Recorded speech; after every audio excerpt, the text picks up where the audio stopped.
اعوذ باللہ من الشیطان الرجیم بسم اللہ الرحمن الرحیم الحمدللہ رب العالمین الرحمن الرحیم والصلاة والسلام علی سید الانبیاء والمرسلین امام المتقین خاتم النبیین سیدنا و مولانا محمد وعلی آلہ و اصحابہ اجمعین۔ ہمارے معاشرے میں جو برائیاں پھیل چکی ہیں ان میں سے ایک بہت بڑی برائی جو ہے وہ ہے صفائی اور ستھرائی سے اجتناب۔ ہم اگر ارد گرد دیکھیں تو نہ صرف انفرادی طور پر بلکہ سماجی طور پر بھی ہم دیکھتے ہیں کہ ہمارے یہاں گندگی کا رجحان بہت بڑھتا جا رہا ہے۔ اب خاص طور پہ ہم آپ یہاں پہاڑوں میں رہتے ہیں تو آپ نے بھی کئی بار دیکھا ہوگا اور ہمیں بھی کئی بار اتفاق ہوا ہے کہ ہم گھر کو جا رہے ہیں، آگے ایک گاڑی جا رہی ہے، راستے میں اچانک گاڑی کا اگلا گاڑی کا شیشہ نیچے کیا جائے گا اور جوس کے ڈبے، اگر سنترے کھائے ہیں تو سنتروں کے چھلکے، کیلے کھائے ہیں تو کیلوں کے چھلکے، اگر کوئی کرسپ چپس کھائے ہیں تو ان کے پیکٹ، یا اگر چیزیں کسی شاپر میں اکٹھی کی ہیں تو وہ شاپر سمیت باہر پھینک دیتے ہیں۔ آپ جانتے ہیں کہ ہماری رہائش جو ہے وہ 76 سے آگے بڑوہا کے قریب ہے، تحصیل مری میں۔ وہاں پہ دو جگہیں جاتے ہوئے، آپ 12 کوس سے آگے چلیں تو دو جگہیں چلتے ہوئے ایسی آتی ہیں کہ اگر گاڑی کا شیشہ نیچے ہو اتنی شدید بدبو کے بھباکے ہوتے ہیں کہ اللہ معاف کرے۔ اور یہ خالی یہ نہیں کہ جو باہر سے لوگ آ رہے ہیں وہی کر رہے ہیں، علاقے کے لوگوں کا بھی یہی وتیرہ ہے۔ ہم نے کئی بار دیکھا کہ صبح سویرے موٹر سائیکل پہ ایک صاحب جاتے ہیں اور وہ دفتر کو جا رہے ہیں، اپنے گھر سے نکلے ہیں، گزرتے ہوئے انہی دو جگہوں میں سے ایک جگہ پہ گزرتے ہوئے وہ موٹر سائیکل کے آگے سے رکھا شاپر ایسے کر کے سائڈ پہ پھینکتے ہیں اور چلے جاتے ہیں۔ ہمیں یہ سمجھنا ہے کہ اگر گاڑی میں ہم کچھ کھا پی رہے ہیں تو آخر کوئی نہ کوئی شاپر، کوئی تھیلا ہوگا جس کے اندر ہم نے وہ چیز خریدی تھی، ہم وہ سب کچھ اسی کے اندر جمع کیوں نہیں کر سکتے ہیں؟ اور جب آگے کہیں پہ رکے تو وہاں پہ کوئی مناسب جگہ، کوئی کوڑا دان، کوئی جگہ ہو، وہاں پہ کیوں نہیں رکھ سکتے ہیں؟ اور آپ خود سوچیں کہ آپ پہاڑوں میں گھومنے پھرنے کے لیے آ رہے ہیں اور بدبو کے بھباکے ہیں۔ آپ اسی طرح کسی اوپر جگہ چلے جائیں، کوئی چند سال پہلے یونیورسٹی کی طرف سے ہمارا ایک ٹرپ گیا مشک پوری ٹاپ کی طرف، تو مشک پوری میں ہر طرف شاپر، جوس کے ڈبے اور اس طرح کی چیزیں بکھری پڑی تھی۔ ایک بچوں کا گروہ فیصل آباد سے آیا ہوا تھا، انہوں نے مجھ سے خاص طور پہ ہم سے ریکویسٹ کی کہ جناب آپ کے ساتھ اتنے سارے بچے ہیں، اگر آپ ان کو تھوڑا سا کہہ دیں کہ سب مل کے یہ اٹھا لیں یہاں پہ تو ہم ایک جگہ اکٹھا کر دیں۔ سوال یہ پیدا ہوتا ہے کہ اس کی نوبت ہی کیوں آئی؟ ہمارا جو تقریباً ہر دوسری چیز میں رویہ ہے وہ یہ ہے کہ یہ حکومت نہیں کرتی، یعنی اب ہمارا کام گند ڈالنا ہے اور حکومت کا کام ہمارے ڈالے ہوئے گند کو صاف کرنا ہے۔ ہم نے یہ سوچ لیا ہے کہ یہ تو حکومت کی ذمہ داری ہے۔ اور یہ بات سمجھیں کہ انفرادی طور پہ ایک علیحدہ بات ہے، اجتماعی طور پہ، سماجی طور پہ ایک علیحدہ بات ہے بظاہر، لیکن دونوں آپس میں باہم بالکل جڑی ہوئی باتیں ہیں۔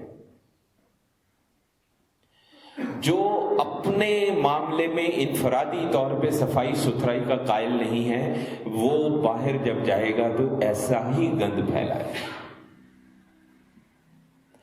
آپ یونیورسٹیز میں جا کے دیکھ لیں، یہ کوئی جاہل نہیں ہیں، پڑھے لکھے بچے ہیں۔ یقین کیجئے کئی بار آپ کے قریب سے بچہ یا بچی گزرتی ہے، ایسی بدبو آتی ہے کہ انسان کو سمجھ میں نہیں آتی کہ کیا کرے۔ یہ پڑھے لکھے لوگوں کا بھی یہی حال ہے۔ تو ایسے میں ہمیں یاد آتا ہے کسی نے کبھی کہا کہ جی پیرس میں پرفیومز بہت اچھے بنتے ہیں. کیوں بنتے ہیں بہت اچھے؟ کیونکہ یہ وہ لوگ تھے جو سال سال نہاتے نہیں تھے، تو بدبو کو چھپانے کے لیے انہوں نے محنت کی، تو بڑے بڑے اچھی خوشبوئیں اور بڑے بڑے اچھے پرفیوم بنائے.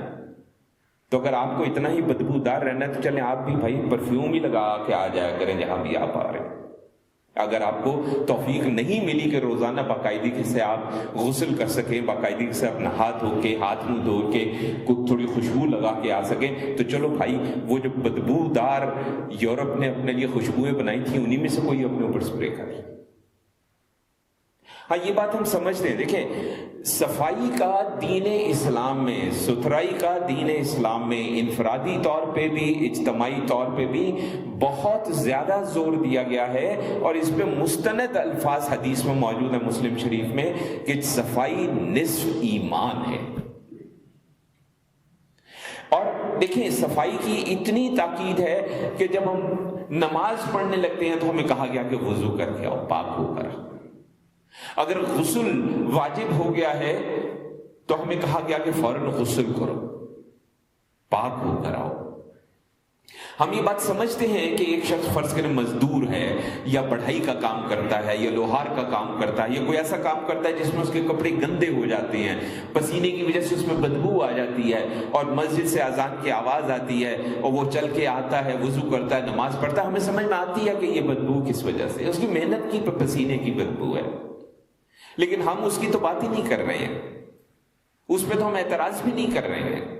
ہم تو اعتراض اس بات پر کر رہے ہیں کہ چلتے پھرتے ہم جو سامان ادھر ادھر ہم پھینکتے ہیں، گندگی پھیلاتے ہیں، اس کی بات کر رہے ہیں. اور ہم جو روزانہ صبح اٹھ کر نہا سکتے ہیں، ہاتھ منہ دھو سکتے ہیں، صاف ستھرے کپڑے پہن سکتے ہیں، ہم ان کی بات کر رہے ہیں. مگر مسئلہ یہ ہے کہ ہم نے تو انوکھا دکھنے کے لیے لباس کے نام پہ لیریں پہننی شروع کر دی ہیں. جس کی پتلون میں جتنے زیادہ کٹس ہوں گے وہ سمجھتا ہے کہ شاید میں اتنا ہی زیادہ نمایاں ہوں. نمایاں نہیں ہوں.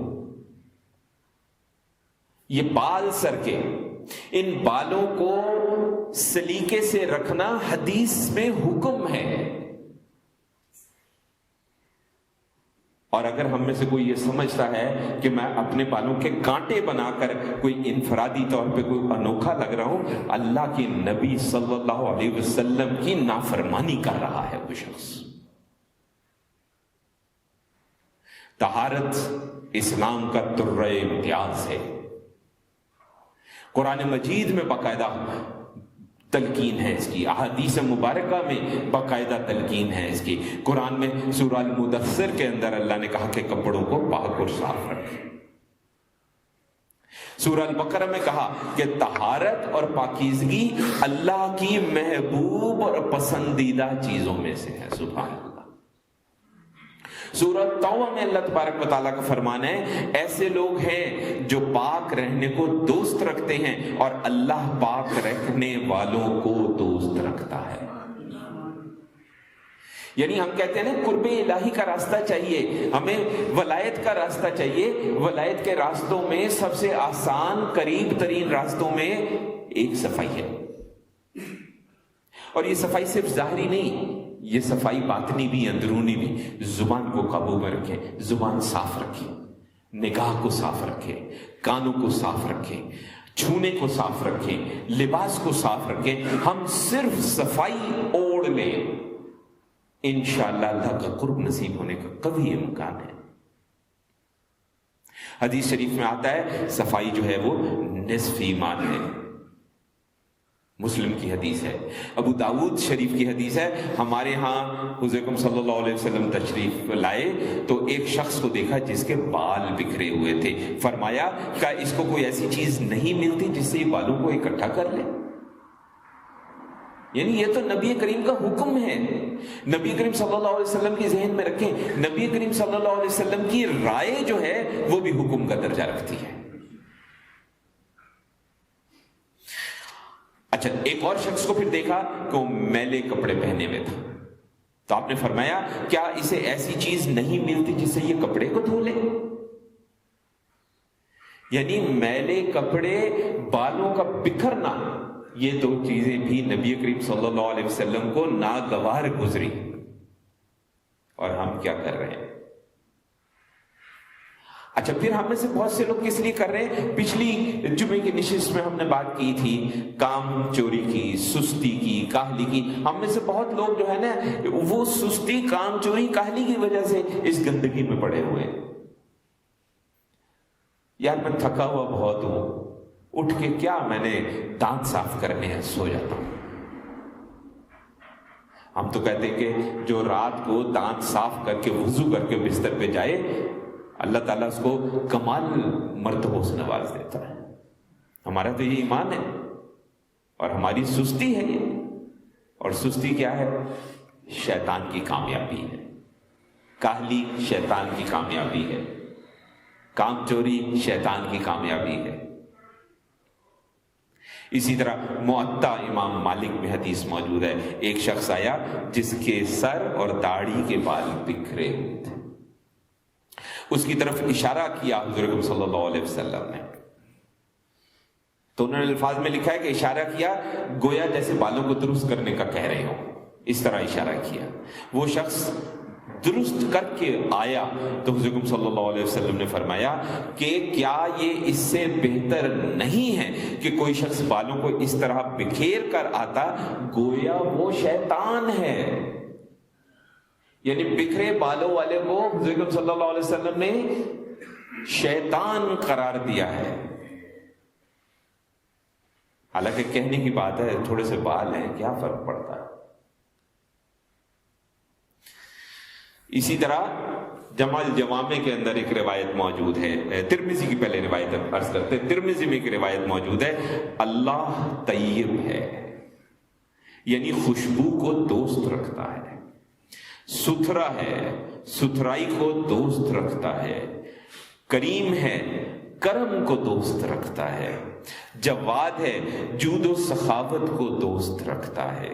لہذا اپنے صحن کو ستھرا رکھو اور یہودیوں کی مشابہت نہ کرو. یعنی جس وقت حضور صلی اللہ علیہ وسلم ظاہری طور پہ مکہ مکرمہ میں، مدینہ منورہ میں، اس دنیا میں موجود تھے، اس وقت گندگی کس کی نشانی تھی؟ یہودیوں کی نشانی تھی کہ ان کے صحن صاف نہیں ہوتے تھے. آج الٹا حساب ہو گیا ہے. آج مسلمانوں کے صحن صاف نہیں ہے، یہودیوں کے جا کے دیکھ لیں تو ان کے گھر چمک رہے ہوتے ہیں. اسی طرح جمع الجوامع کے اندر جو ہے وہ جو الفاظ آئی ہیں، جو چیز تمہیں میسر ہو اس سے نظافت حاصل کرو، یعنی صفائی کرو، ستھرائی کرو، اپنے آپ کو صاف پاک کرو. اللہ نے اسلام کی بنیاد صفائی پر رکھی ہے. اللہ اکبر. اور جنت میں صاف ستھرے رہنے والے ہی داخل ہوں گے. اب ایک طرف وہ آج کل تو ایک اور بھی مرض ہے نا کہ ہم نے وہ جب پتلون پہنتے ہیں جینز کی تو وہ جتنی نہ دھلی ہو اور جتنے زیادہ گندی ہو اتنی ہم سمجھتے ہیں کہ جی ہم پتہ نہیں شاید کوئی بہت بھلے لگ رہے ہیں، بڑے اچھوتے لگ رہے ہیں، بڑے علیحدہ لگ رہے ہیں. ہمیں تو لگتا ہے کہ وہ جب وقت بھی جلد شاید آ جائے کہ جو پاک صاف والا ہوگا اس کو دیکھ کے لوگ کہیں گے کہ یار یہ بڑا مختلف سا لگ رہا ہے. حالات تو ایسے چل رہے ہیں. ہم نے پہلے کہا کہ وہ ٹھیک ہے، ایک آدمی مزدور ہے، مزدوری کر کے آ رہا ہے، مزدوری کے بیچ میں سوٹ کے آ رہا ہے، ہمیں سمجھ میں آتی ہے. محنت کا پسینہ اور محنت کی گندگی لباس پہ لگی ہوئی ہے، وہ مسجد میں آ رہا ہے، اس سے کوئی مسئلہ نہیں ہے کسی کو. لیکن جب وہ فارغ ہو کے گھر جا رہا ہے تب کیا کر رہا ہے؟ کیا وہ فوراً نہاتا ہے، خود کو صاف کرتا ہے، اچھے کپڑے پہنتا ہے؟ صبح جب نکلتا ہے تو کیا کرتا ہے؟ کام کے دوران گندے ہو جانا لباس ٹھیک ہے، اس میں تو اعتراض ہی کوئی نہیں ہے. آپ سوچیں کہ وہ دین جس میں اللہ کے نبی صلی اللہ علیہ وسلم بال بکھرے ہوئے شخص کو یہ کہہ دے کہ یہ شیطان ہے، تو ہمارے تو پھر ارد گرد شیاطین پائے جاتے ہیں. ہر دوسرا بندہ جو ہے، ہر دوسرا شخص جو ہے وہ پھر شیطان ہے. کیونکہ ہمیں تو کسی بھی لحاظ سے اپنی کسی صفائی ستھرائی کا خیال نہیں ہے، لحاظ نہیں ہے. یہ انفرادی حال ہے.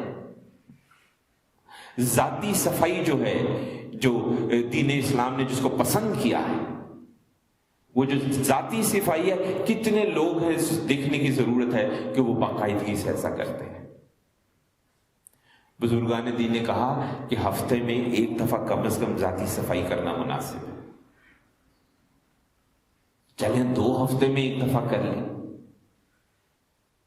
لیکن اگر آپ 40 دن اور مہینہ اور 2 مہینہ ذاتی صفائی نہیں کرتے تو پھر وہی بات ہے کہ بھائی پیرس کی خوشبو ہی لگانی پڑے گی، ورنہ تو بدبو کے بھباکے ہی اٹھیں گے ہم سے۔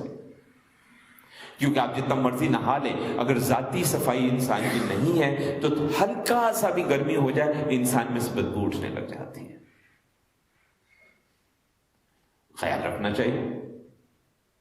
پھر یہ ہے کہ بہت سے معاملات ایسے ہیں جس میں ہمارے یہاں تو وہ بہت سی چیزیں آ گئی، اینٹی پرسپرنٹس آ گئے، ڈیوڈورنٹس آ گئے، فلاں سپرے اور فلاں سپرے آ گئے۔ آخر پہلے بھی تو لوگ کچھ کرتے ہی تھے نا جب یہ چیزیں نہیں تھیں۔ پھٹکری کا استعمال ہوتا تھا، ہم آج بھی پھٹکری کا استعمال کر سکتے ہیں، کیوں نہیں کر سکتے؟ اور پھٹکری تو بڑی عام سی ایک چیز ہے، آسانی سے مل جاتی ہے، لیکن ہم نے چونکہ ایک وہ بنا لیا ہے کہ جناب ہمیں اس طرح کی چیز چاہیے، فلاں کمپنی کا ڈیوڈورنٹ ہم استعمال کرنا چاہتے ہیں، فلاں کمپنی کا اینٹی پرسپرنٹ ہم استعمال کرنا چاہتے ہیں۔ ہمارے پاس قدرت نے ہر چیز ہمیں دی ہے، ہمارے لیے کوئی ضروری نہیں ہے، ٹھیک ہے اگر آپ افورڈ کر سکتے ہیں بسم اللہ، لیکن اگر نہیں کر سکتے تو اللہ نے آپ کو قدرتی طور پہ بہت کچھ دے رکھا ہے۔ انسان غسل کرنے کے بعد ذاتی صفائی کی جگہوں پہ خصوصاً بغلوں میں اگر پھٹکری کا استعمال کر لے کوئی مسئلہ نہیں، عطر کا استعمال کرے۔ اللہ کے نبی صلی اللہ علیہ وسلم کی پسندیدہ ترین چیزوں میں سے خوشبو، ظاہر اور بھی چیزیں پسندیدہ ترین، تحفے میں خوشبو بڑی پسند تھی آپ کو صلی اللہ علیہ وسلم۔ تو اللہ پاک ہے، اللہ صاف ہے، اللہ کے بندے بھی پاک ہوتے ہیں، اللہ کے بندے بھی صاف ہوتے ہیں۔ اگر کوئی یہ سمجھتا ہے کہ میلا کچیلا گندا رہ کر اور 2 ہفتے یا ہفتہ نہ نہا کر وہ اللہ کا قرب حاصل کر سکتا ہے تو یہ بڑی غلط فہمی ہے۔ ہاں، مجذوبیت کو ہم اس میں لے کر نہیں آتے۔ مجذوب ایک علیحدہ شخص ہوتا ہے جس پہ شریعت کے معاملات جو ہیں وہ اس پہ نہیں جوڑے جاتے، اس پہ ہم اعتراض نہیں کرتے۔ تو اللہ تعالیٰ ہمیں سمجھنے کی توفیق عطا فرمائے۔ نصف ایمان ہم اس سستی کاہلی کی وجہ سے یا غلط فہمی کی وجہ سے یا غلط سوچ کی وجہ سے ہم آدھے ایمان کو گنوا بیٹھتے ہیں۔ ایک بات ذہن میں رکھیں، ہم کہتے ہیں کہ جی یہ بنیادی چیزیں اللہ نے کہی ہیں، یہ کرنا ہے، یہ کرنا ہے، یہ کرنا ہے، نبی کریم صلی اللہ علیہ وسلم نے بنیادی کچھ چیزیں بتائی ہیں، لیکن وہ جو بنیادی چیزیں ہیں ان کے لیے جو شرائط رکھی ہیں ان کے بارے میں بھی سوچنا پڑے گا نا۔ تو ہمیں آپ کو سب کو چاہیے کہ ہم اس چیز کا خیال رکھیں، صفائی ستھرائی کا، ذاتی طور پہ بھی، انفرادی طور پہ بھی، سماجی طور پہ، معاشرتی طور پہ، ہر طرح سے۔ اللہ تعالیٰ نے ہم جن علاقوں میں رہتے ہیں، آپ رہتے ہیں، ہم بھی جہاں رہتے ہیں، بڑے خوبصورت علاقے اللہ نے بنائے ہیں۔ یہ پہاڑ یہاں سے ہم سامنے دیکھتے ہیں، پہاڑوں کو طبیعت خوش ہو جاتی ہے۔ اور آپ سوچئے کہ یہاں سے ہم باہر نکلیں اور ساتھ ہی یہاں پہ شاپروں کے ڈھیر پڑے ہوں، ادھر کسی چیز کا ڈھیر ہو، ادھر اس چیز کا ڈھیر ہو، ادھر چھلکوں کا ڈھیر پڑا ہو، کیسا دکھے گا؟ تو وہ جو ساری ایک قدرتی حسن کو دیکھ کر جو انسان کے دل و دماغ پہ اچھا اثر پیدا ہوتا ہے، جو روح کو انسان کی خوشی محسوس ہوتی ہے۔ ایک چیز ذہن میں رکھیں، خوشبو اور خوبصورتی قدرتی یہ نفس کو بھی تباہ کرتے ہیں۔ ہمارے ساتھ ذاتی طور پہ ایک تجربہ ہوا، آپ کو عرض کریں کہ کسی صاحب پہ شیطانی قسم کے حملوں کی ان کو شکایت تھی۔ ہم نے صرف ایک کام کیا، ہم نے کہا ایسا کرو روز نہانا شروع کر دو اور گلاب کا عطر استعمال کرنا شروع کر دو۔ یقین جانیے وہ بندہ ہفتے میں ٹھیک ہو گیا جو نہ جانے کتنے سالوں سے کتنے عاملوں کے پاس جا رہا تھا۔ گلاب کی خوشبو روح کو خوش کرتی ہے، نفس کو دباتی ہے۔ جب نفس دبتا ہے تو شیطان بھی کامیاب نہیں ہوتا ہے۔ ہمیں اپنے قلب کو اور اپنی روح کو مضبوط کرنے کی ضرورت ہے۔ اس کا سب سے آسان طریقہ صفائی اور خوشبو۔ اللہ تعالیٰ ہمیں توفیق عطا فرمائے کہ ہم وقتاً فوقتاً اسی طرح ایسی معاملات اور ایسے مسائل پہ گفتگو کرتے رہیں جس سے ہمارے نفس کو قابو کرنے میں، ہماری روح کو ترقی دینے میں، ہمارے قلب کو سکون دینے میں، تزکیہ کے حصول میں اور روز آخرت اللہ کے سامنے سرخ روح ہونے میں ہمیں مدد ملے۔ وصلی اللہ علی خیر خلقہ سیدنا و مولانا محمد وعلی آلہ و اصحابہ اجمعین برحمتک یا ارحم الراحمین۔